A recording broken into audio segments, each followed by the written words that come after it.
Vous continuez à défendre l'Europe ?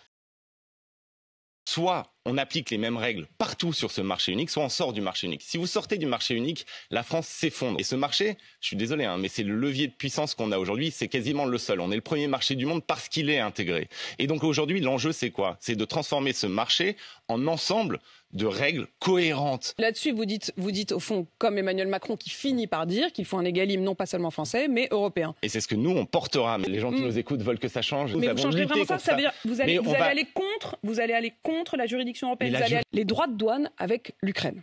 L'Union européenne a décidé d'une mesure exceptionnelle, baisser les droits de douane entre l'Ukraine et l'Union européenne par solidarité avec le peuple ukrainien. Est-ce que vous continuez ça ? Est-ce que vous estimez qu'il faut continuer à maintenir ces droits de douane bas ?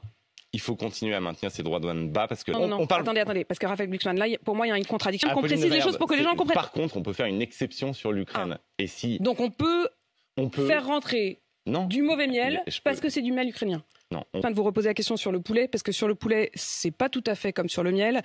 On a des chiffres.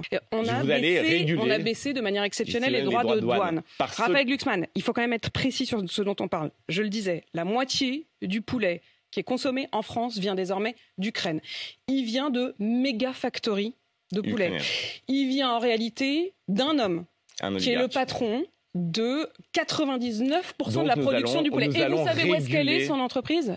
Elle est à Chypre. Oui. La situation des volaillers, je suis bien d'accord. Ça peut vous paraître dérisoire. Non, mais enfin, ça ne me paraît absolument pas dérisoire. On va réguler d'un seul coup. Vous allez jusqu'à, aujourd'hui, estimer qu'il faut le plus vite possible faire rentrer l'Ukraine dans l'Union européenne. Est-ce toujours votre position ?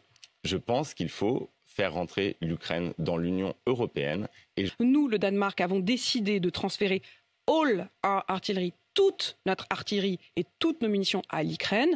Vous estimez que la France devrait faire de même ?